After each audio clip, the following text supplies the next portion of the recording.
Next topic है radio active isotopes.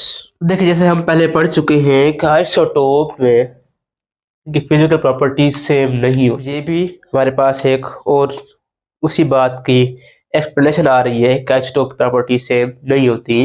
तो ऐसे भी हमारे पास आइसोटोप्स होते हैं जो रेडियो एक्टिव होते हैं।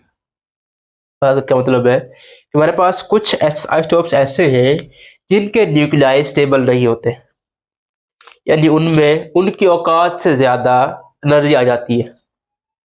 ठीक है, तो वो स्टेबल नहीं रहते।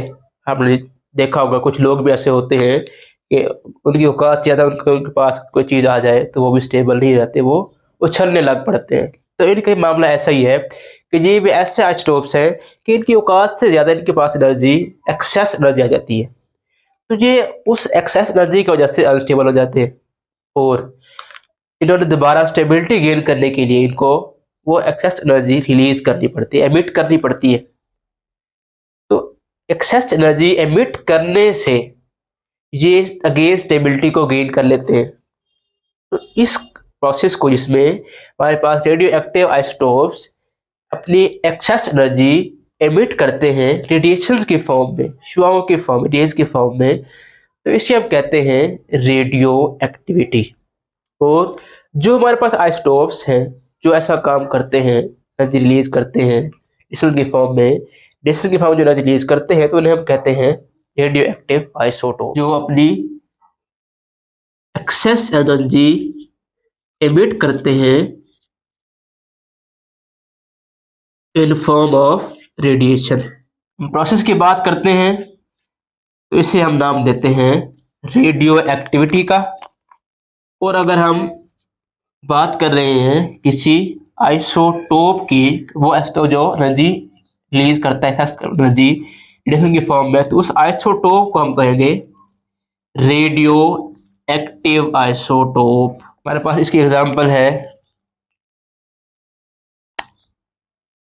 ट्रीटियम, जो हाइड्रोजन का आइसोटोप है। इससे हमारे पास कार्बन 14, जो कार्बन का आइसोटोप है, ये रेडियो एक्टिव आइसोटोप। नेक्स्ट हमारे पास है रेडियो एक्टिव एलिमेंट्स की बात।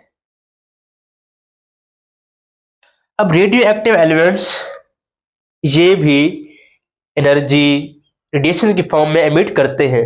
अगर ये अपनी एनर्जी एमिट करके रेडिएशन को एमिट करते हैं,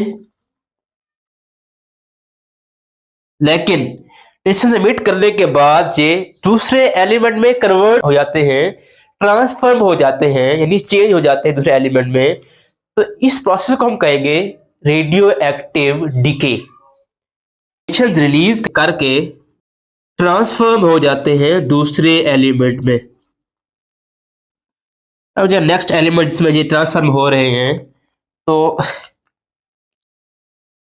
नाम देते हैं रेडियो डिके।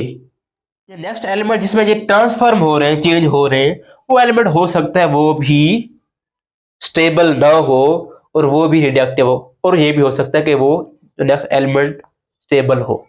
दोनों पॉसिबिलिटीज है बड़ी। एग्जांपल लेते हैं इसकी, यूरेनियम। अब यूरेनियम अल्फा पार्टिकल्स रिलीज करके कन्वर्ट हो जाता है थोरियम में। ये अल्फा पार्टिकल ये हमारे पास थोरियम, तो ये कन्वर्ट हो गया थोरियम में। इसका एटॉमिक नंबर और एटॉमिक मास दोनों चेंज हो गए।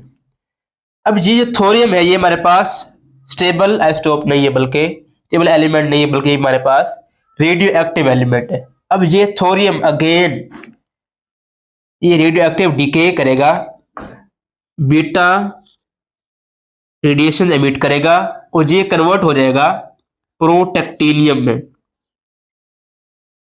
अब इस तरह हमारे पास एक और एग्जांपल है बिस्मिथ की। अब बिस्मिथ अल्फा पार्टिकल रिलीज करके ये डिके होता है थेलियम में। अब ये यूरेनियम में जो हमारे पास बने थे, थोरियम हो गया, प्रोटेक्टिनियम, ये दोनों अनस्टेबल है। ये मजीद आगे रेडियो एक्टिव डिके करते रहेंगे और आगे ट्रांसफॉर्म होते रहेंगे। लेकिन जब हमारे पास बिस्मथ की एग्जांपल है, बिस्मथ से हमारे पास जो थेलियम है ये स्टेबल एलिमेंट बना है। तो ओवरऑल हमने ये पढ़ा कि रेडियो एक्टिव आइसोटोप्स वो आइसोटोप हैं जो अपनी एनर्जी, एक्सेस एनर्जी, फालतू एनर्जी रेडिएशन की फॉर्म में, रेज की फॉर्म में रिलीज करते हैं, स्टेबिलिटी की तरफ मूव करते हैं। तो इसे हम जो हमारे पास जो प्रोसेस है उससे हम नाम दिया रेडियो एक्टिविटी का। और जो आइसोटोप ऐसा काम करते हैं जो एनर्जी अपनी रेडिएशन की फॉर्म में एमिट करते हैं, तो उन आइसोटोप को हम कहेंगे रेडियो एक्टिव आइसोटोप। हम एग्जांपल देखिए ट्रिटियम की और कार्बन 14 की। इसको हमारे पास है रेडियो एक्टिव एलिमेंट। तो ये आपके वो एलिमेंट्स हैं जो अगर एलिमेंट हमारे पास रेडियो एक्टिव एलिमेंट्स क्या करते हैं, ये अपनी एनर्जी वो रिलीज करते हैं और कन्वर्ट हो जाते हैं दूसरे एलिमेंट में। तो इस प्रोसेस को हम कहेंगे रेडियो एक्टिव डिके। यानी डिके मीन्स डिकम्पोज होना, ब्रेक होना, किसी दूसरे में टूट के दूसरी चीज में कन्वर्ट हो जाना। जैसे हमारे पास यूरेनियम है, यूरेनियम इसने अल्फा पार्टिकल रिलीज करके ये कन्वर्ट हो गया थोरियम में। तो थोरियम अगेन ये आपका कन्वर्ट हो गया प्रोटैक्टीनियम में। ये इसकी सीरीज चलती है और हमारे पास यूरेनियम इस तरह डिके होता है। और हमारे पास नेक्स्ट एग्जांपल है बिस्मथ की। बिस्मथ अल्फा पार्टिकल रिलीज करके थेलियम बनाता है जो कि एक स्टेबल एलिमेंट है। इंशाल्लाह मिलते हैं अपने नेक्स्ट लेक्चर में जो होगा रेडियो एक्टिव आइसोटोप्स की एप्लीकेशन का। अल्लाह हाफिज।